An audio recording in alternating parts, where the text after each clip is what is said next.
Évangile de Jésus-Christ selon saint Marc, chapitre 13.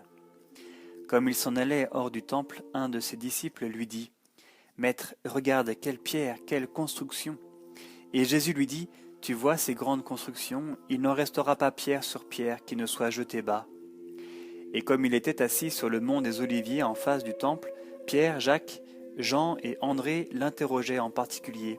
« Dis-nous quand cela aura lieu et quel sera le signe que tout cela va finir ?» Alors Jésus se mit à leur dire : « Prenez garde qu'on ne vous abuse. Il en viendra beaucoup sous mon nom qui diront : C'est moi. Ils abuseront bien des gens. Lorsque vous entendrez parler de guerre et de rumeurs de guerre, ne vous alarmez pas. Il faut que cela arrive, mais ce ne sera pas encore la fin. On se dressera en effet nation contre nation, et royaume contre nos royaumes.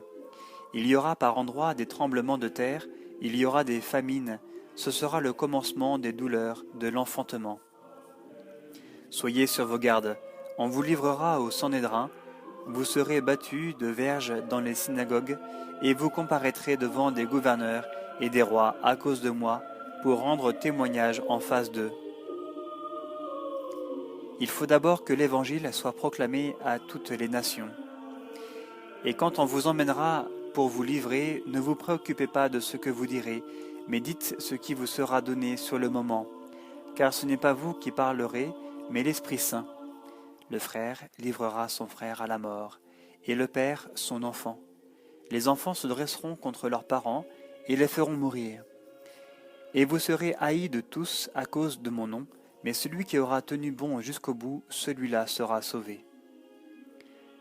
Lorsque vous verrez l'abomination de la désolation installée là où elle ne doit pas être, que le lecteur comprenne, alors que ceux qui seront en Judée s'enfuient dans les montagnes, que celui qui sera sur la terrasse ne descende pas pour rentrer dans sa maison et prendre ses affaires, et que celui qui sera au champ ne retourne pas en arrière pour prendre son manteau. Malheur à celles qui seront enceintes et à celles qui allaiteront en ces jours-là.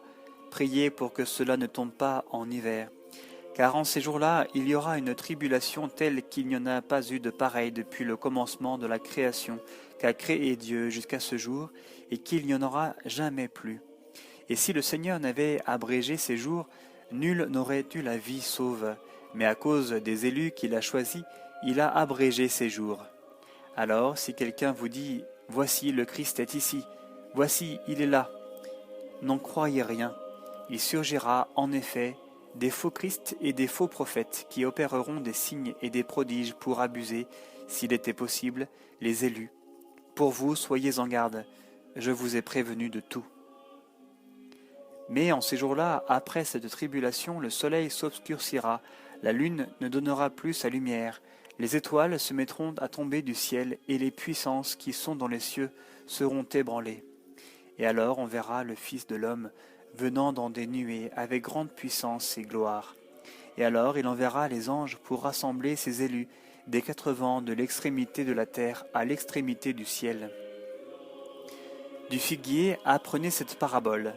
Dès que sa ramure devient flexible et que ses feuilles poussent, vous comprenez que l'été est proche. Ainsi, vous, lorsque vous verrez cela arriver, comprenez qu'il est proche, aux portes. En vérité, je vous le dis, cette génération ne passera pas, que tout cela ne soit arrivé. Le ciel et la terre passeront, mais mes paroles ne passeront point. Quant à la date de ce jour ou à l'heure, personne ne les connaît, ni les anges dans le ciel, ni le Fils, personne que le Père. Soyez sur vos gardes, veillez, car vous ne savez pas quand ce sera le moment. Il en sera comme d'un homme parti en voyage. Il a quitté sa maison, donné pouvoir à ses serviteurs, à chacun sa tâche, et au portier il a recommandé de veiller. Veillez donc, car vous ne savez pas quand le maître de la maison va venir. Le soir, à minuit, au chant du coq, ou le matin, de peur que venant à l'improviste, il ne vous trouve endormi. Et ce que je vous dis à vous, je le dis à tous, veillez.